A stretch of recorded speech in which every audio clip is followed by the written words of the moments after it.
Dans cet épisode, je vais vous parler de ce que j'appelle les 3 clés de la rhétorique. Les 3 piliers sur lesquels repose la manière dont on peut réussir à mieux convaincre. Évidemment, il est toujours possible de se passer de l'un ou de l'autre. Mais au final, la rhétorique, c'est vous donner ces clés, ces secrets, qui permettront de maximiser votre capacité à convaincre. Et ces 3 clés de la rhétorique, elles avaient déjà été théorisées à l'époque d'Aristote, pendant la Grèce antique, à travers ces 3 concepts: l'éthos, le pathos et le logos, en grec ancien. Plus tard, par Cicéron, à l'époque de l'Empire romain, elles ont été théorisées sous les termes de placere, movere et docere en bon latin. Une traduction plus contemporaine et peut-être plus utile pour ceux qui ne parlent ni le grec ancien ni le latin, ce serait la crédibilité, l'émotion et l'information. C'est ça les 3 secrets. 3 secrets qui ne se conçoivent pas comme une succession que l'on pourrait avoir dans un discours, mais comme 3 éléments qui viennent ensemble et se complètent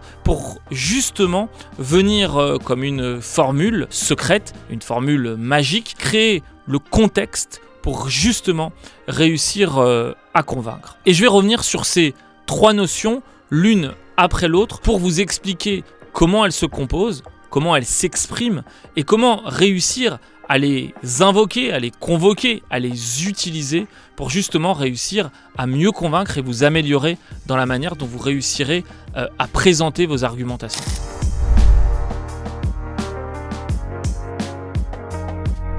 La première de ces notions, c'est l'éthos. L'éthos, c'est-à-dire la crédibilité. Votre crédibilité, c'est votre capacité à ce que les personnes à qui vous vous exprimez vous fassent confiance. La manière dont les gens à qui vous essaierez de faire passer un message se disent là, ce qu'il est en train de me raconter, j'ai envie de le croire. Ça ne veut pas forcément dire qu'ils vont vous croire, mais ça veut dire qu'ils vont avoir envie. Parce que ce que j'appelle une clé de la rhétorique, c'est une clé parce qu'elle permet d'ouvrir une porte. Si vous avez face à vous quelqu'un qui n'a pas envie de vous écouter, qui n'a pas envie de vous croire, vous pourrez raconter tout ce que vous voulez. Finalement, si la porte n'est pas ouverte pour le convaincre, vous n'y arriverez jamais. Et donc, l'éthos est cette première clé qui permet d'ouvrir cette première porte, qui fait que peut-être il ouvrira ses oreilles. Il écoutera ce que vous avez à dire. Rien n'est gagné, mais en tous les cas, par votre crédibilité, vous vous offrirez la possibilité de réussir à convaincre. Et je dois vous dire que, en tant qu'avocat, c'est évidemment une question qui m'intéresse tout particulièrement. Parce que s'il a pu exister une époque où on pensait les avocats être des gens sérieux, crédibles, à qui on pouvait apporter une forme d'intégrité ou de confiance, il faut bien reconnaître que de plus en plus, aujourd'hui, c'est une profession qui est décriée. Et je sais que quand je me présente devant un jury de cour d'assises, évidemment que tout le monde se dit « celui-là, il va nous dire ce qu'il a envie de nous dire ». De toute façon, il est payé pour faire ça. Et il n'a aucune éthique personnelle, donc il dira ce qu'il veut pour essayer de sauver son client au mépris de la vérité. Et je crois, de manière générale, surtout quand on regarde et on constate quel est l'état général du contexte démocratique dans le monde, de l'actualité, des différentes personnes qui s'expriment et qui portent des propos d'une part et d'autre et qu'on peut constater tous les jours, la question de cette crédibilité est absolument fondamentale. Et la crédibilité, elle se construit à la fois avant de parler, mais également pendant qu'on parle. Comment est-ce que cette crédibilité se construit avant de parler ? Bien, c'est extrêmement simple. Si vous avez devant vous quelqu'un qui, dans le passé, a menti à de nombreuses reprises, a raconté n'importe quoi, a eu des propos absolument farfelus, a tenu des propos en disant il faut faire cela et qui a fait exactement l'inverse. Il sait, et la formule est claire en la matière, décrédibiliser. Et en se décrédibilisant, au moment même où il va se présenter devant vous, peu importe ce qu'il va dire, cela sera nécessairement teinté du doute, d'un manque de confiance. On se dira, il dit ça, mais je sais que par le passé, il a trahi les propos qu'il a pu tenir. Et donc, c'est peut-être un propos général, peut-être idéaliste, peut-être exigeant. Mais je crois que si l'on veut être meilleur pour convaincre, il faut quelque part s'astreindre à cette hygiène quotidienne qui est celle d'être crédible. Parce que chaque point de crédibilité que vous gagnerez au quotidien, c'est un point de crédibilité que vous gagnerez pour la suite. Et c'est l'ensemble de ces points, mis les uns après les autres, qui vous donneront cet ethos si important quand on essaye de convaincre. C'est-à-dire, tous les jours, éviter de mentir, éviter de dire des choses fausses. Enfin, en tous les cas, essayez de vérifier les informations qu'on donne avant de les donner. Ne pas essayer à tout prix de gagner des débats pour le plaisir de gagner le débat alors qu'on a tort. Et on peut avoir tort. Et parfois, reconnaître qu'on a tort, c'est, contrairement à ce qu'on peut penser, une manière de gagner en crédibilité, parce que ça veut dire que quand on a tort, on sait le reconnaître, mais que quand on a raison et qu'on le maintient, alors c'est également qu'on a des bonnes raisons de le faire. Et donc, dans cette pratique de l'éthos, il va falloir travailler sur vous-même, sur votre personnalité, sur votre crédibilité, pour l'améliorer avant même de prendre la parole.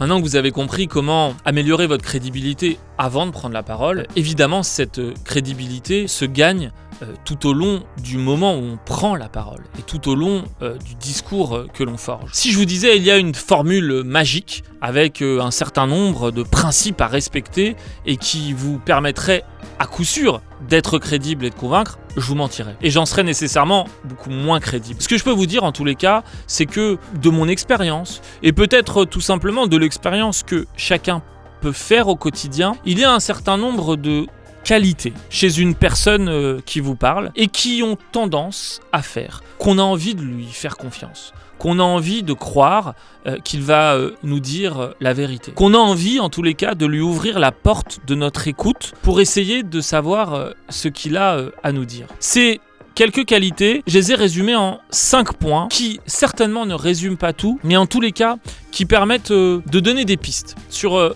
ce qu'il faut savoir et savoir faire. La première, c'est probablement la compétence. De toute évidence, si l'on veut convaincre d'un sujet, d'un argument, il faut soi-même être compétent sur ce sujet-là. Être compétent sur ce sujet-là, ça veut dire, dans le passé, évidemment, avoir travaillé ce sujet.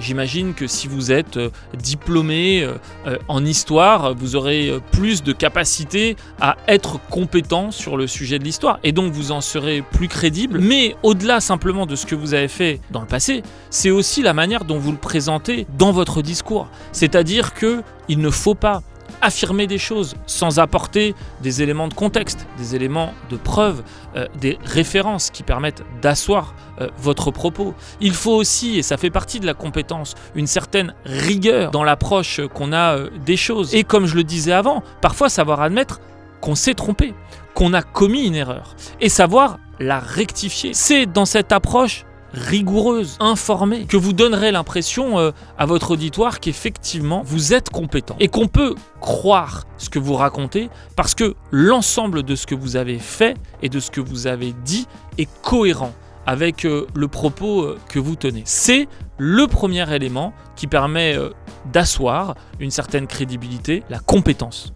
Le deuxième élément, et qui rejoint quelque part celui de la compétence, c'est l'humilité. L'humilité, ça veut dire qu'il faut se présenter de telle manière alors qu'on est compétent. De manière à montrer qu'on n'est pas non plus arrogant. De montrer, comme je l'ai dit, qu'on peut savoir reconnaître ses erreurs, mais surtout que l'on est en capacité d'écouter ce que va dire l'autre et de pouvoir avancer sur les positions qui sont les siennes. Une manière de dire « je ne suis pas le seul à détenir la vérité, mais je pense, je crois détenir une vérité, j'aimerais vous l'exposer et c'est à vous de décider si vous êtes convaincu ou pas. » C'est ça l'humilité, c'est-à-dire de laisser la possibilité à l'autre de prendre une décision, de laisser la possibilité à l'autre de se convaincre lui-même. Parce que même si on utilise souvent l'expression convaincre autrui, en réalité on ne convainc personne. Chacun se convainc soi-même à partir des éléments qui lui sont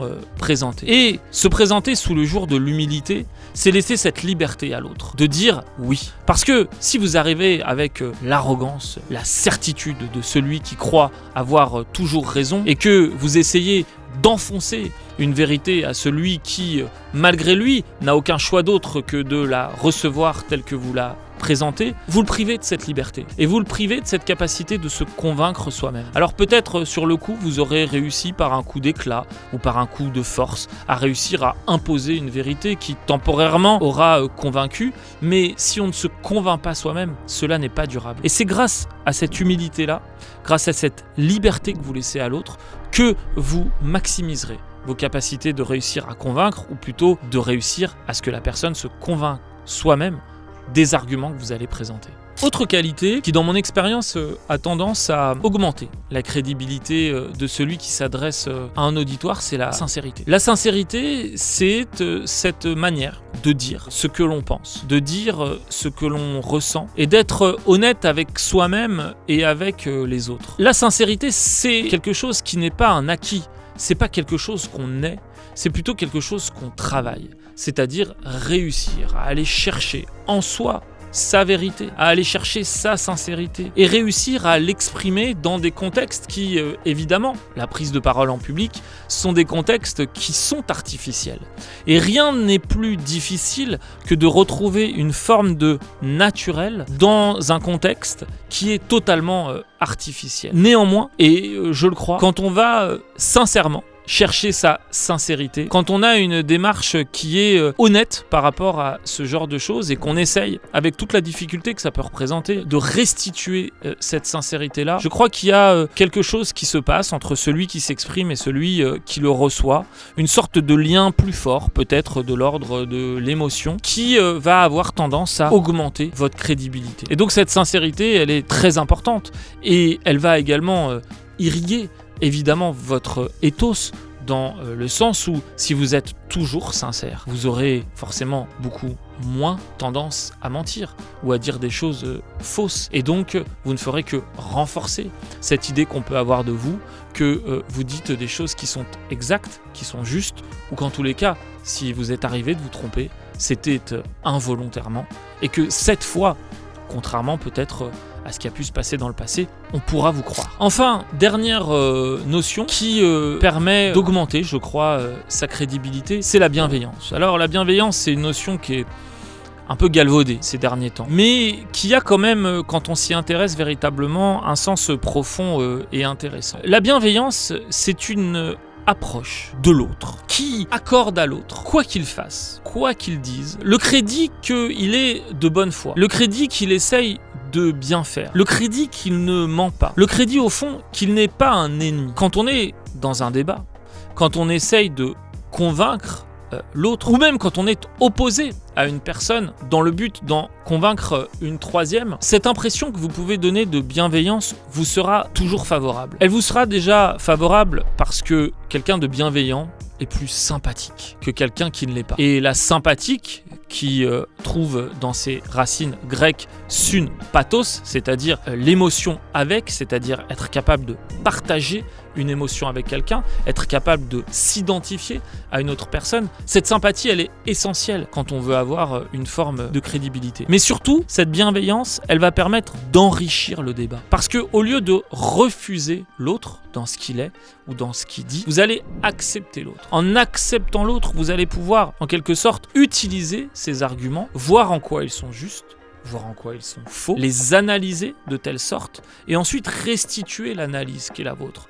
Vous n'avez donc pas nié l'autre, vous avez accepté l'autre pour évoluer à partir de ce qui vous avez dit et réussir derrière à présenter des arguments. Tout ça peut paraître un peu théorique, un peu technique, un peu complexe. Mais en réalité, dans la manière dont on se présente aux autres, cette simple apparence ou cette simple attitude de bienveillance fonctionne de manière très directe, de manière très simple et va augmenter notablement la manière dont votre crédibilité va être perçue par les autres. Je vous donne un exemple très simple dans ma pratique d'avocat. Quand je suis en audience et que j'ai face à moi un avocat qui me semble soulever des arguments avec lesquels je suis pas d'accord, plutôt que de le mépriser totalement et de dire il raconte n'importe quoi, c'est complètement stupide, et donc de bloquer toute possibilité de débat, et donc de bloquer aussi la possibilité que les jurys que j'essaye de convaincre, qui peut-être pour certains sont convaincus par ce que dit celui qui est en face, je me bloque la possibilité d'en parler, je me bloque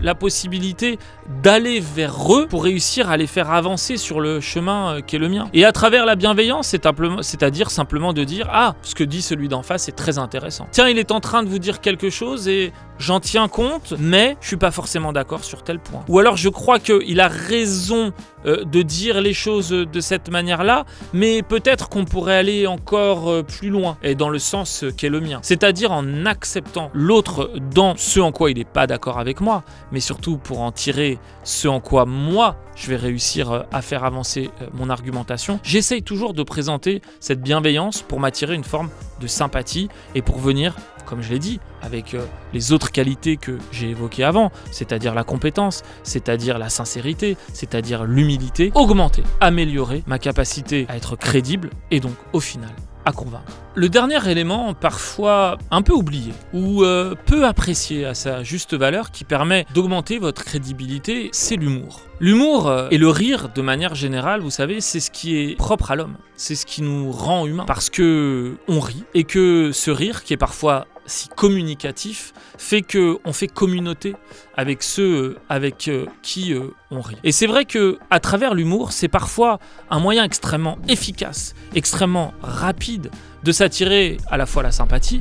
Si vous riez aux blagues, à l'humour, au trait d'esprit de quelqu'un, forcément, vous attirez sa sympathie. C'est un moyen de vous rendre intelligent. Parce que l'humour, les traits d'humour, la capacité à faire rire les autres, est perçue inconsciemment comme une forme d'intelligence. Les idiots ne font pas rire, ou alors ils font rire d'eux-mêmes. Les gens intelligents sont capables de faire rire et d'avoir un regard sur les choses. L'humour, c'est aussi une manière de dire parfois des choses difficiles, ou des choses qu'on aurait du mal à formuler de manière sérieuse, avec un petit trait humoristique, avec le rire. Et donc, évidemment, de faire passer des messages de manière forte.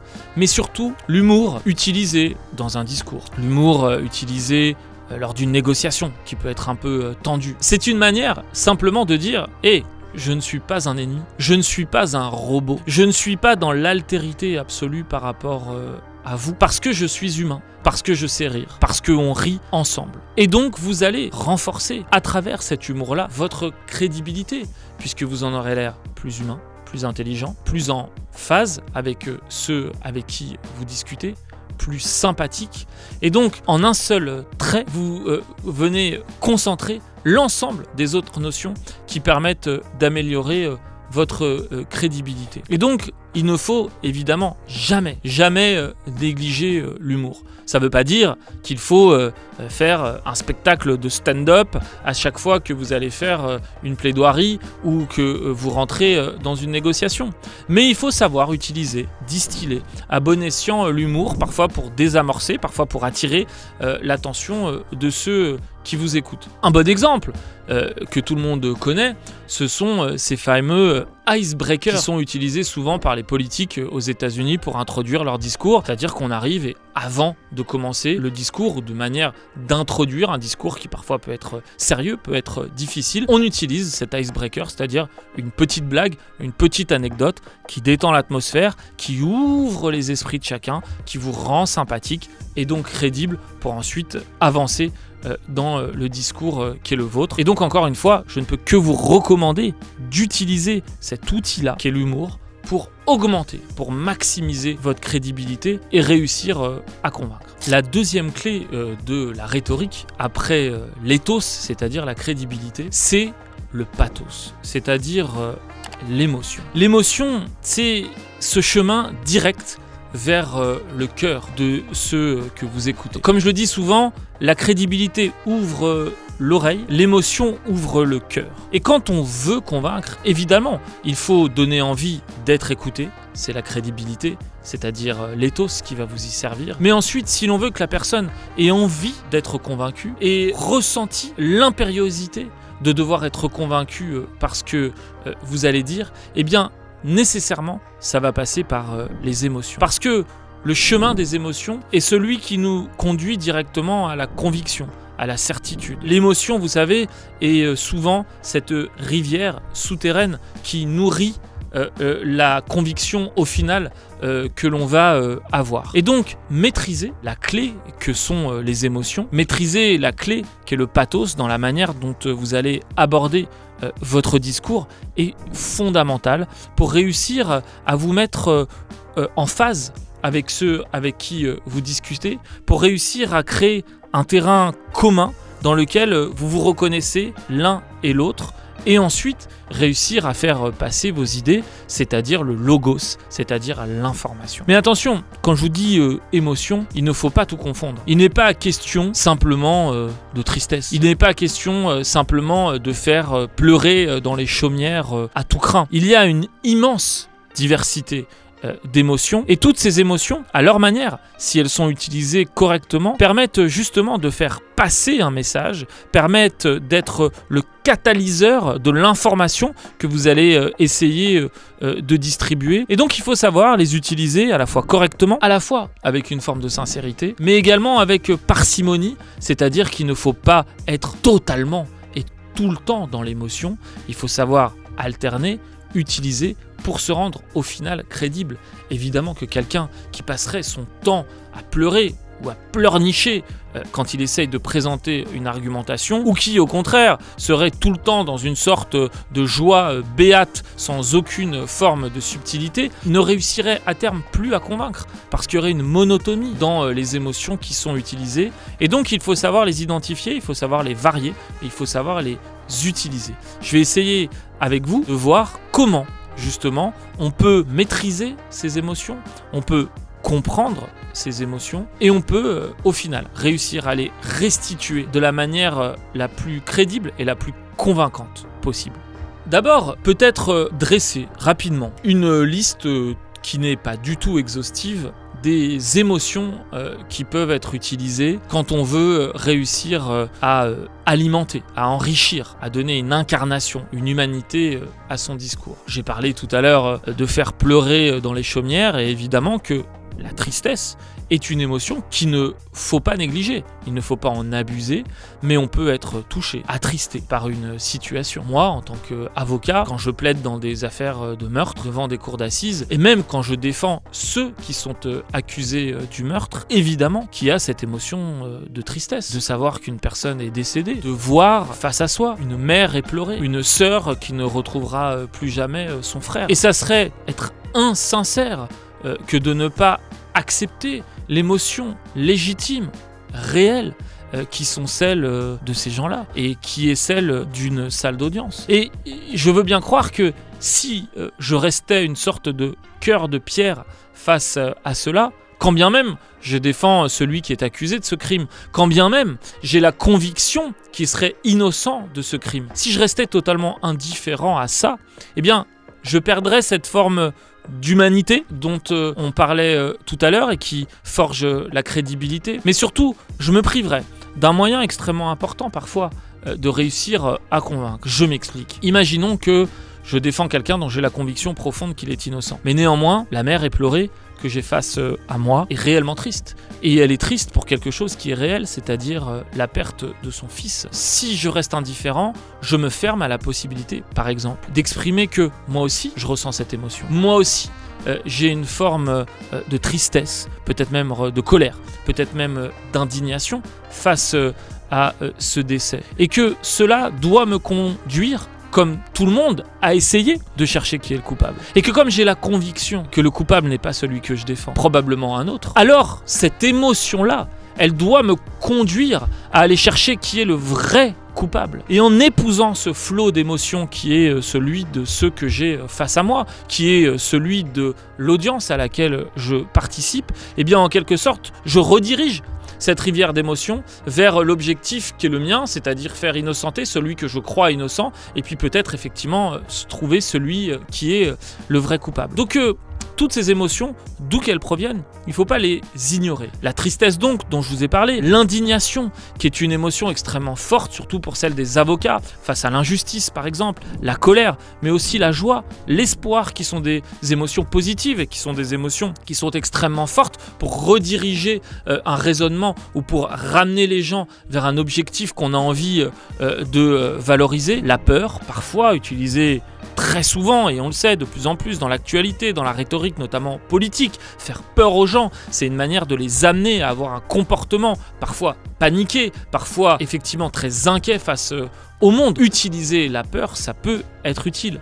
à bon escient, encore une fois. Parfois aussi une forme de mépris envers certaines choses, certaines idées, certaines conceptions du monde. En tous les cas, utiliser l'ensemble de ces émotions, et je vous en ai fait une petite liste, mais il y en a bien d'autres, c'est donner tout de suite un peu plus de force, un peu plus de relief, un peu plus d'incarnation aux idées que vous allez exprimer. Et vous imaginez bien que si vous faites ressentir la joie que vous avez à l'idée d'une certaine chose, dans la perspective d'une autre, et pas simplement de dire de manière très froide et presque robotique, telle chose est positive, telle chose est négative, mais simplement de dire je reçois de la joie, je ressens de l'espoir, j'ai envie que ça arrive, ça me rend heureux d'imaginer que, eh bien rien qu'avec cela, en fait vous convoquez tout un ensemble de déterminismes qui sont proprement humains et qui appartiennent chacun et chacune à la manière dont on fonctionne et dont on communique, et qui vous permettront de renforcer la manière dont vous allez faire passer les messages que vous souhaitez faire passer. Une autre émotion, en tous les cas, que je considère être une émotion et dont on parle finalement assez peu et qui pour moi est fondamentale, est la conviction. La conviction, à mon sens, est une forme d'émotion. L'émotion de celui qui est convaincu. Cette force, cette détermination, cette sorte de solidité intérieure qui vous pousse vers l'autre à dire ce que vous dites et de la manière dont vous le dites. Et la conviction, quand on essaye de convaincre, est évidemment l'émotion la plus importante. Il faut être convaincu, et là on est dans le domaine du raisonnable, mais il faut aussi faire passer ce sentiment, cette émotion qu'on est convaincu à travers la manière dont on le dit. Et ça revient à ce que je vous dis quasiment dans chaque épisode, c'est-à-dire que pour convaincre, il faut être convaincu. Il faut être convaincu par les idées qu'on soutient, parce que c'est parce qu'on est convaincu que c'est une forme de preuve que ces idées sont solides, mais il faut aussi être convaincu parce que en étant convaincu, cela vous fera ressentir cette émotion qui est la conviction. Et il n'y a rien de plus convaincant que de voir quelqu'un en face de soi qui est convaincu,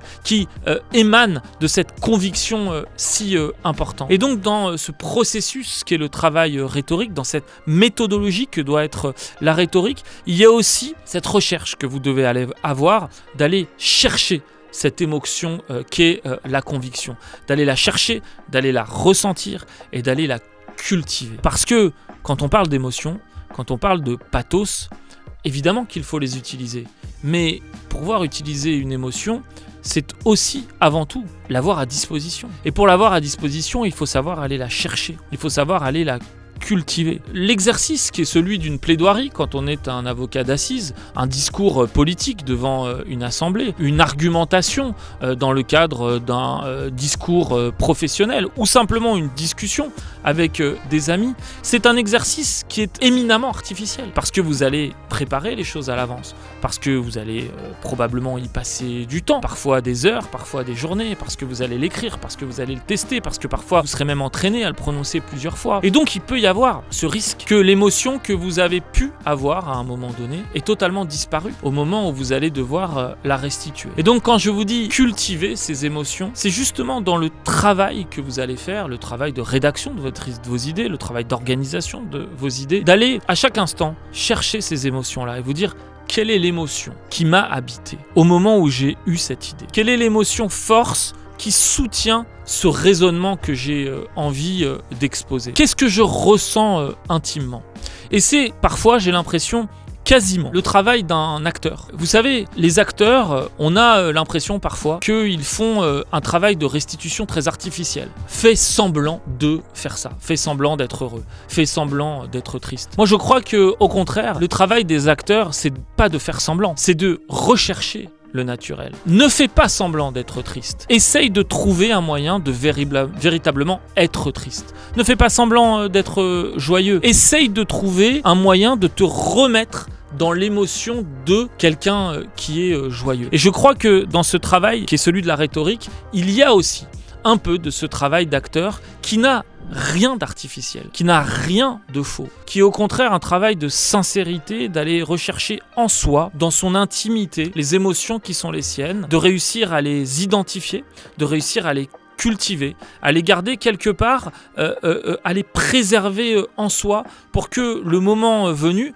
non seulement je les comprenne, je les maîtrise, je sache pourquoi elles sont là et pourquoi elles soutiennent le discours qui est le mien, mais surtout pour que je puisse ensuite aller les prendre pour les restituer dans le discours qui est le mien. Et quand je vous dis ça, c'est à mon sens avant tout une démarche de sincérité. Parce que si je suis sincèrement convaincu de quelque chose, si je suis sincèrement attristé par quelque chose, mais que au moment de le restituer, au moment de mon discours, au moment de ma plaidoirie, j'arrive pas à être triste parce que j'ai trop travaillé, parce que je l'ai trop dit, parce que c'est trop loin, parce que je suis trop impressionné. J'arrive pas à être totalement indigné ou à être totalement convaincu parce qu'il s'est passé trop de temps entre le moment où je l'ai ressenti et le moment où je le restitue. Eh bien, si j'y arrive pas, je suis pas sincère, je suis pas réel, puisque ce que je montre est en décalage avec la réalité de ce que j'ai ressenti. Et donc faire un travail de sincérité, faire un travail d'honnêteté par rapport à ceux à qui on s'exprime, c'est justement de réussir à cultiver ces émotions, réussir à les préserver quelque part en soi et réussir à les restituer